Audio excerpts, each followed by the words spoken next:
Hingga saat ini Anda masih nikmati Bincang Pagi 1062 Radio Sangkakala.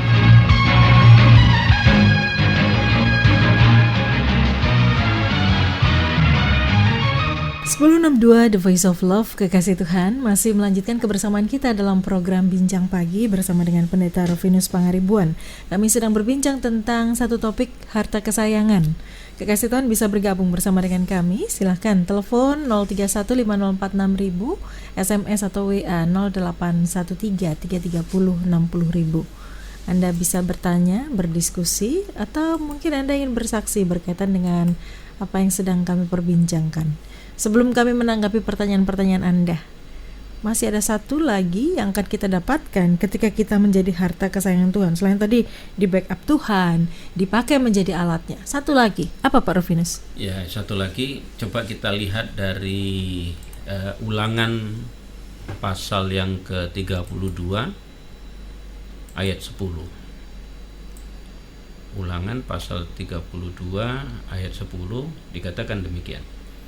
Didapatinya dia di suatu negeri, di padang gurun, di tengah-tengah ketandusan dan aungan padang belantara, dikelilinginya dia dan diawasinya, dijaganya sebagai biji matanya. Jadi yang ketiga, poin yang ketiga, ketika kita menjadi harta kesayangan Tuhan, kita akan menjadi biji mata Tuhan.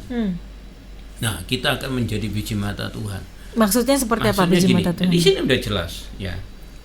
Jadi namanya biji mata Tuhan, apapun yang sedang kita alami, apapun yang sedang menghimpit hidup kita, ya, dikatakan sini. Ya, Tuhan sekarang mendapati kamu kondisi apa sih? Apa kamu sedang di padang gurun?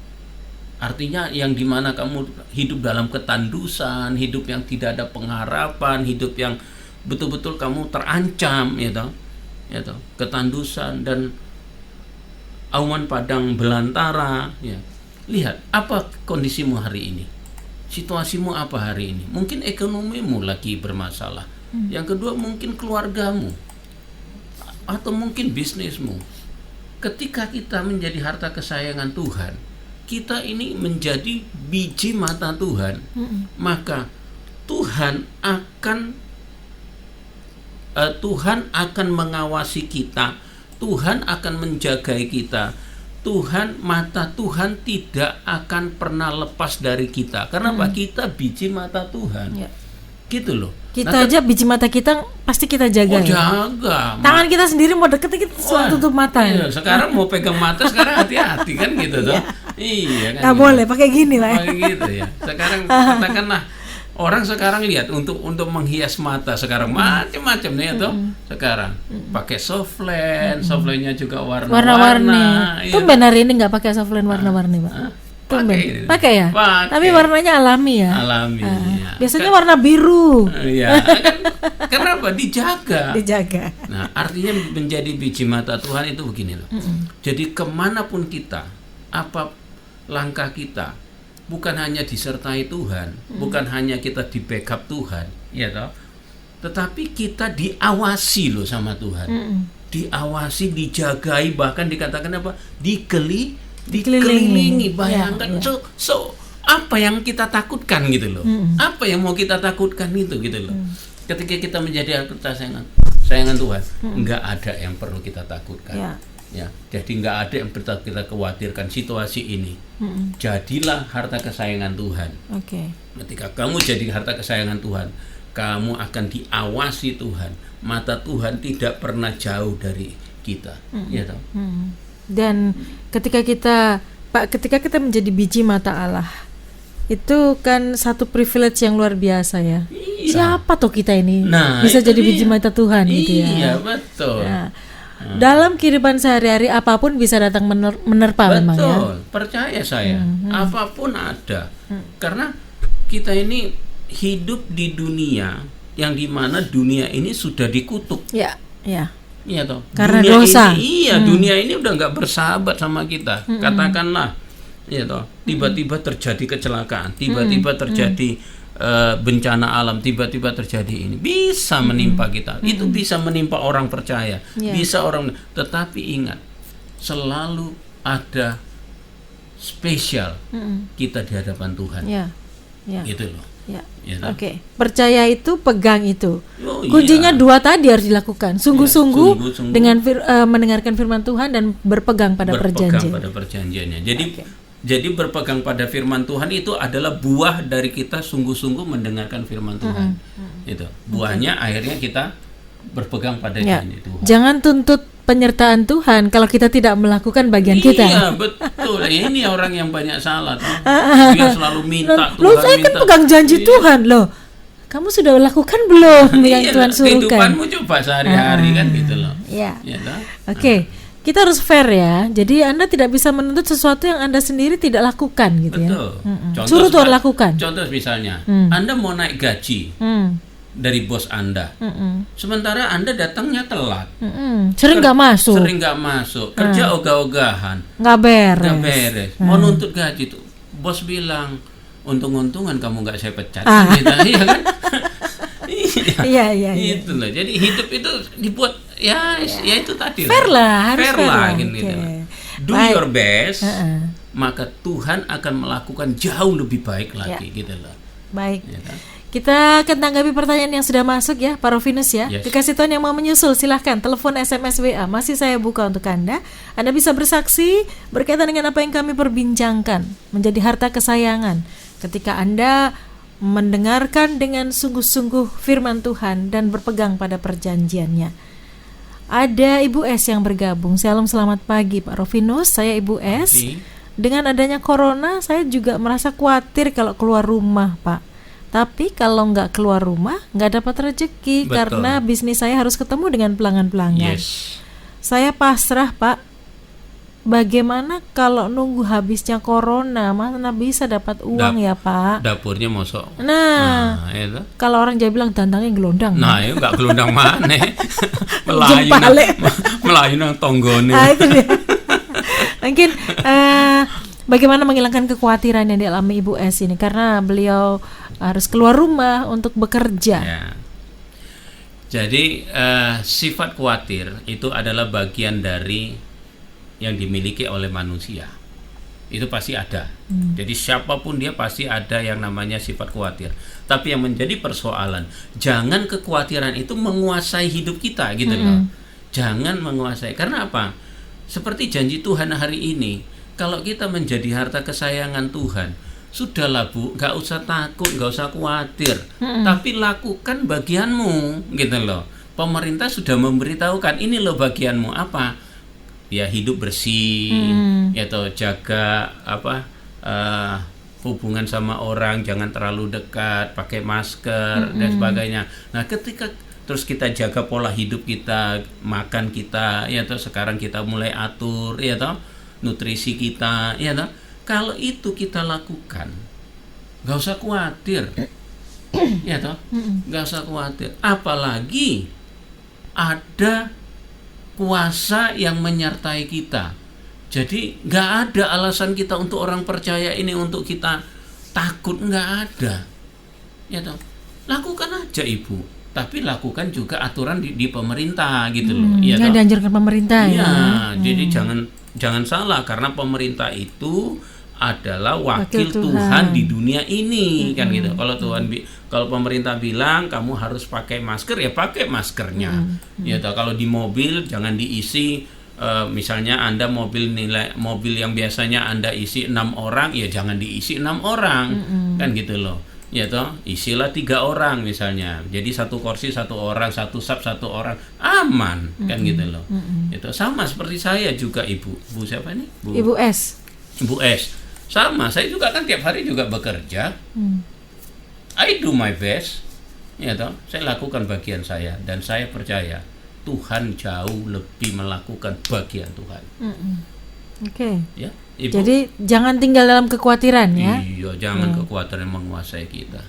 Biasanya orang khawatir tuh nggak bisa kemana-mana malah. Betul.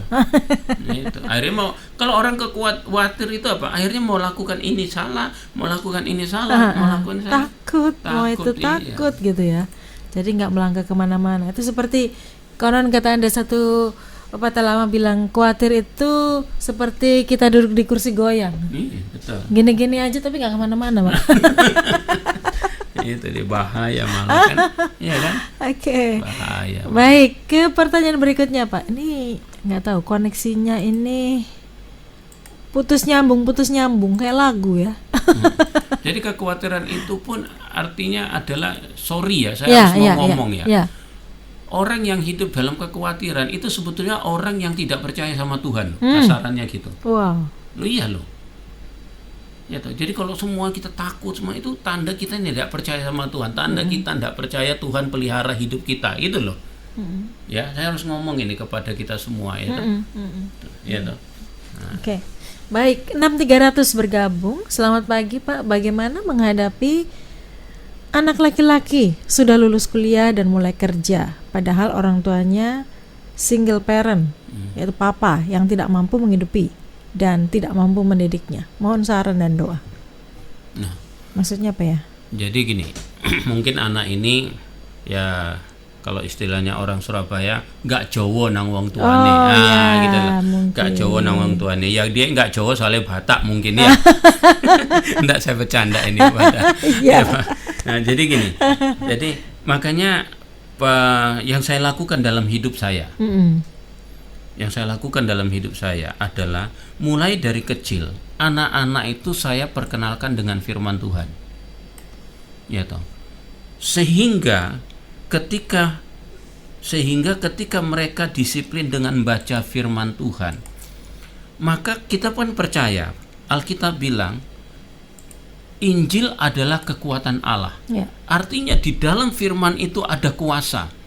Nah, kuasa firman itulah nanti yang akan mengontrol hidup dari anak kita ini. Sama seperti saya punya anak laki-laki yang pertama. Sekarang dia sudah kerja. Tapi ketika dia mulai dari kecil saya ajarkan firman Tuhan. Sekarang saya terima buahnya. Apa itu? Jadi ketika dia gajian, dia bilang ke mamanya, "Ma, ini aku berkati mama." Ya toh. Terus yang kedua, misalnya, "Pak, supaya papa pelayanan tak tukokno sepatu, aku dibelikan jas." Nah, itu buah dari mana? Buah daripada firman yang dia baca mulai kecil. Hormatilah orang tuamu supaya lanjut usiamu. Dia tahu itu Roh Kudus akan bekerja, kuasa firman Tuhan itu akan bekerja dalam hidupnya. Jadi tetapi tidak ada yang terlambat untuk hal ini. Bawa dia dalam doa, nanti percayalah Tuhan yang akan bekerja, kuasa Tuhan yang akan bekerja, dan orang ini anak Bapak pasti akan diubah oleh Tuhan hatinya. Oke. Ya, kita coba ke penelpon ya. Sama orang tua. Ya. Perhatian gitu ya sama orang tua ya. Oke. Shalom Sanggakala, selamat pagi. Pagi Mbak Wayu. Pagi Bu, dengan Ibu siapa? Bu Titi. Oh ya, gimana, sehat Bu? Iya, tapi suami saya kemarin meninggal.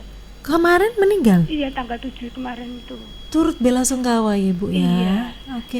Saya mau tanya Pak Wayu. Iya Bu. Ini gini ceritanya, suami saya itu kalau biasa dari itu sakit itu lambungnya naik. Saya bawa ke Roya terus ndak bisa cepet-cepet diganti nih dokter itu loh, RSAE. Terus kemarin 2 bulan yang lalu itu sembuh. Nah ini kumat lagi lah. Saya mau ke sana, orang-orang takut semua kena corona gitu. Lah anak saya takut semua 3 gitu. Ini kan sampai corona. Lah papa pas dong itu nih sakit dadanya, aku bingung. Terus begini biar arek bingung, kok wedi kabeh ya wis aku tak mati di omah gitu. Ndak lama dikeri kabeh mbak arek ya dikek obatku lambung, punya ini punya aku diminum. Tetap ndak bisa dipanggil Tuhan. Apa dosa ya Dewi Mbak Wayu? Saya dosa ya Mbak Wayu. Baik, ditunggu jawabannya Ibu ya. Mbak Tuhan Wayu. berkati Bu, tetap semangat Bu Titi. Iya, Tuhan menyertai Bu Titi ya. Turut belasungkawa untuk Bu Titi. Suami baru dipanggil Tuhan tanggal 7 kemarin. Apakah ini mungkin dosa. feeling guilty ya, Feeling merasa guilty. bersalah karena Enggak, tidak dibawa Ibu. ke dokter. Jadi saya mau katakan gini, bicara tadi awal sempat Ya, kita singgung kita ya, singgung bicara ya. kematian, ya toh. Bicara kematian itu adalah kedaulatan Tuhan. Betul. Bagaimana dia meninggalnya itu juga kedaulatan Tuhan. Mungkin melalui sakit, atau mungkin melalui kecelakaan, atau mungkin melalui tiba-tiba tidur meninggal. Saya punya bapak rohani lagi khotbah Natal. Meninggal. Sebelumnya kami makan happy, bercengkrama, gitu, nggak ada sesuatu tanda-tanda. Ketika dia khotbah, dia berjalan khotbah, ya. Ketika panitia bilang, Pak, waktunya sudah terbatas, tiba-tiba dia tarik nafas, mati di mimbar.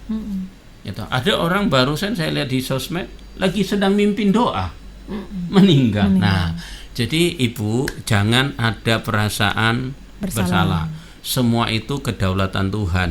Semua pasti Tuhan tahu yang lebih baik, yang terbaik untuk suami terkasih, ya toh, dan bersama keluarga. Dan percayalah, ya toh, kalau selama hidupnya suami percaya sama Tuhan, sekarang dia sudah ada bersama-sama Bapa di sorga. Ya. Gitu, Mungkin Ibu. kedukaan yang dialami Ya. masih akan dialami. Kita bisa pahami itu ya, Ya, tetapi betul. jangan berlarut-larut ya. Jangan berlarut-larut. Apalagi Seperti menyalahkan bilang, diri sendiri. seakan-akan tidak punya pengharapan. Nah, kita selalu punya pengharapan, Ibu. Betul. Ya. Ya toh. Ya, baik. Ke pertanyaan berikutnya, Pak. Ada 7158 yang bergabung. Shalom, Pak. Mohon bantu doa dan saran. Kami ini punya anak laki-laki dewasa, belum menikah.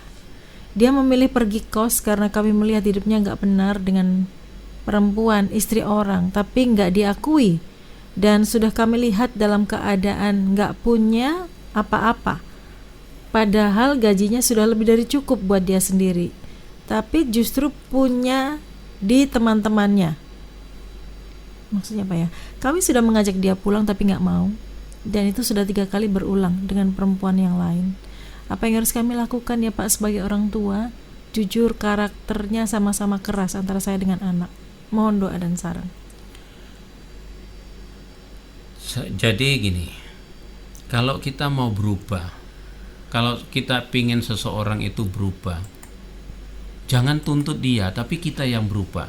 Jadi contoh misalnya gini, maaf Pak ya, kalau saya harus ngomong, Bapak keras, coba karakter Bapak yang berubah, Bapak yang lebih lembut. Kadang-kadang anak itu apa sih, butuh komunikasi. Ya, ketika orang tua seringkali menempatkan dirinya sebagai grade yang lebih tinggi, ya toh, sehingga anak itu mau ngomong, mau curhat, akhirnya takut, sehingga jaga jarak. Nah, jadi corona itu bukan hanya saat corona aja dia jaga jarak, ya toh. Ketika kita menempatkan diri kita di hadapan anak sebagai seorang yang otoriter, anak akan jaga jarak dengan kita. Nah, itu sehingga ketika dia mau curhat, mau apa, dia nggak berani. Karena apa? Pasti akan disalahkan. Nah, yang saya lakukan, ini saya ambil contoh di rumah saya. Jadi anak-anak saya, katakan anak saya laki-laki yang paling gede, ya toh.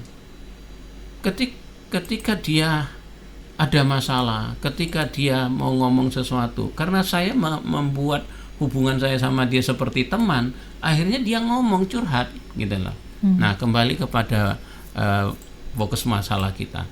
Jadi Pak, coba Bapak yang berubah, lembutkan hati Bapak, bangun komunikasi dengan dia, ya toh, bangun komunikasi dengan dia pelan-pelan sambil bawa dalam doa tentunya, ya toh. Percayalah, waktu Tuhan pasti nanti akan dia suatu hari berubah. Ya, ketika nanti dia berubah, Bapak harus bangun keintiman lebih lagi sama dia, dan terutama keintiman dengan Tuhan. Oke. Gitu. Baik, ada Ibu F yang bergabung. Shalom Pak. Pak, bagaimana kalau terlanjur terbentuk anak yang keras kepala dan akhirnya dengan segala cara untuk memenuhi keinginannya? Karena apa nih? Karena dulu itu sekolah mengumumkan anak-anak yang berprestasi, akibatnya anak yang berkesempatan juara kelas 1, maksudnya mungkin yang belum berkesempatan juara kelas jadi minder mungkin ya yang dimaksud ya. Jadi apa hubungannya ya? Intinya mungkin poin pertanyaan adalah bagaimana kalau anak terlanjur terbentuk menjadi anak yang keras kepala dan akhirnya dengan segala cara dia ingin keinginannya itu dipenuhi. Jadi itu bicara karakter, ya bicara karakter.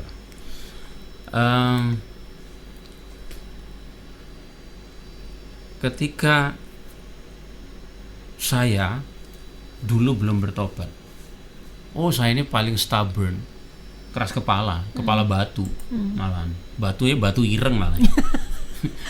Atos nemen kan gitu. Makanya digundul ya. Jadi kalau keras tinggal dibenturkan aja ya. Digundulkan aja kan gitu ya. Jadi yang saya tahu orang bisa berubah itu satu dari dirinya dia. Memang dia mau berubah. Nah biasanya kenapa dia mau berubah, yaitu ketika dia melihat orang-orang sekitarnya. Nah, yang kedua dengan cara Tuhan. Nah, dengan cara Tuhan, jadi kedaulatan Tuhan yang bisa mengubah seseorang. Ya. Nah, saran saya kepada ibu, Bu, jangan anak itu divonis seperti tadi. Ya, saya harus ngomong ke ibu, anak saya keras kepala. Nah, ucapan kita ini doa loh, hati-hati loh. Anak saya ini stubborn, anak saya ini goblok, anak saya ini, itu akan terjadi gitu loh. Tetapi harusnya ibu bawa dalam doa, kemudian kembali bangun relasi. Jadi jangan harapkan anak dekat kepada kita, tapi kita yang harus mendekat kepada mereka gitu loh. Jadi orang tua ini tolong deh, banyak orang-orang tua ini dia terlalu otoriter, dia terlalu memasang grade-nya terlalu tinggi di hadapan anak gitu loh, supaya disungkanin, supaya dihormatin, ya toh, sehingga orang tua bersikapnya jaim gitu loh. Jangan, zaman sekarang ini udah berubah, nggak bisa lagi tuh. Ya, zaman sekarang ini adalah orang tua itu adalah partner, orang tua itu adalah teman. Nah, daripada nanti dia berteman dengan wanita yang salah, daripada dia berteman dengan teman-temannya yang salah, kan lebih gawat. Lebih baik anak-anak kita itu berteman sama kita gitu loh. Nah itu, jadi menurut saya gitu ibu. Ya, hati-hati perkataan kita ini, apa yang keluar dari mulut bibir kita ini adalah penuh dengan kuasa. Ya, jadi perkatakanlah perkataan yang positif dengan anak-anak kita, kemudian bawa dalam doa. Terus yang ketiga, ibu harus yang mendekatkan diri kepada anak, bangun relasi, bangun hubungan, ya toh, dengan kelembutan, dengan perhatian, attention.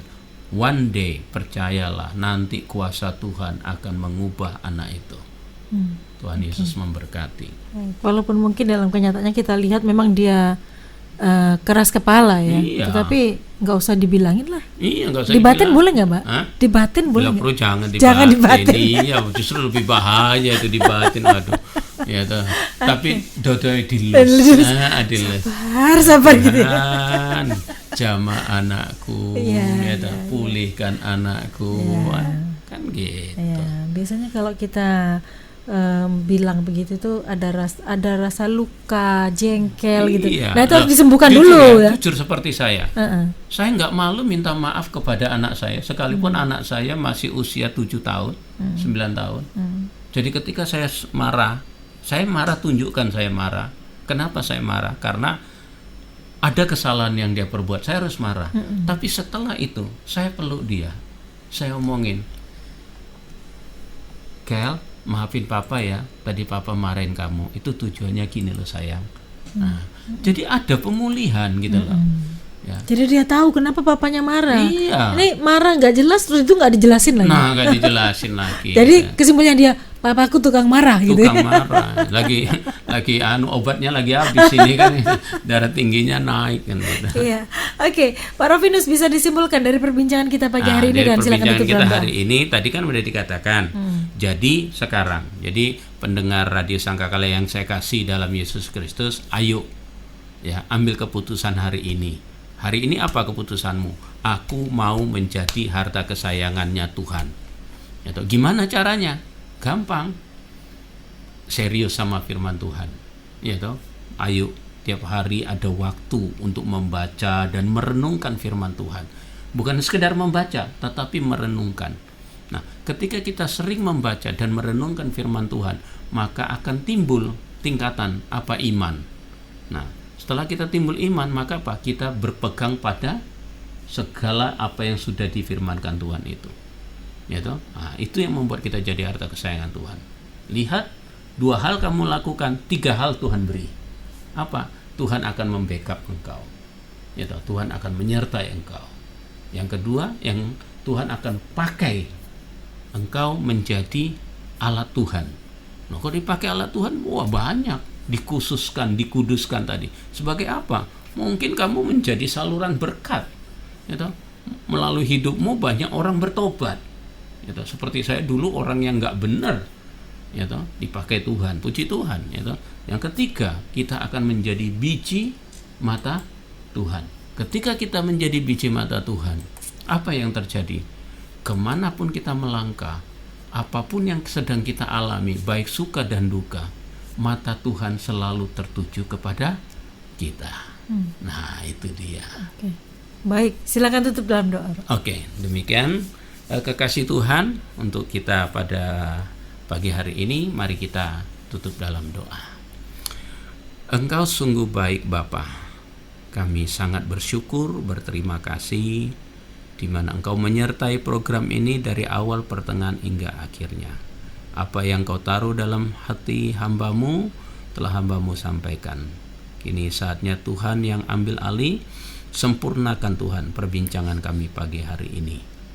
Dan biarlah Engkau bekerja, kuasa-Mu bekerja, mengubah setiap pribadi, baik yang berdoa minta untuk didoakan maupun yang sharing, atau mungkin juga mereka yang sedang mendengarkan. Tuhan berkati semua para pendengar Radio Sangkakala yang kami kasihi dimanapun mereka berada, dan khususnya Tuhan, Engkau memberkati Radio Sangkakala ini, pakai menjadi alat-Mu Tuhan untuk menyatakan kebenaran-Mu Tuhan, sehingga melalui Radio Sangkakala ini banyak orang-orang diubah, dipulihkan Tuhan. Berkati manajemen, pimpinan, dari seluruh karyawan-karyawan yang terlibat, khususnya hamba-Mu yang mendampingi saat ini. Engkau berkati Tuhan segala pergumulannya, segala visi misi yang Tuhan taruh di hatinya, berkati Tuhan. Kami serahkan seluruh pengurus pimpinan dari Radio Sangkakala ini ke dalam tangan-Mu Tuhan. Engkau memberkati, dan sebentar juga hamba-Mu akan pulang. Tuhan sertai hamba-Mu, tibakan hamba-Mu di tempat, di rumah dengan tidak ada halangan gangguan apapun. Terima kasih Tuhan, biarlah segala puji, syukur, hormat, kemuliaan dan keagungan hanya bagi-Mu. Dalam nama Yesus kami sudah berdoa dan mengucap syukur. Haleluya. Amin. Pak Rovinus, terima kasih sudah menjadi berkat pagi hari ini. Terima kasih. Tuhan memberkati, Tuhan Pak. memberkati. Sampai ketemu lagi. Iya. Dan kekasih Tuhan, tentu sudah kebersamaan kita dalam program Bincang Pagi. Kekasih Tuhan, dimanapun Anda berada, pastikan Anda menjadi harta kesayangan Tuhan. Bagaimana caranya? Dengarkan sungguh-sungguh firman Tuhan dan lakukan, dan tetap berpegang teguh pada janji-janjinya. Maka Tuhan akan membackup Anda, menjadikan Anda menjadi alatnya. Dan yang paling penting, Anda menjadi biji matanya Tuhan, menjadi orang kesayangannya Tuhan. Saya Wahyu Widiawati pamit undur. Selamat pagi, selamat beraktivitas. Tuhan Yesus memberkati.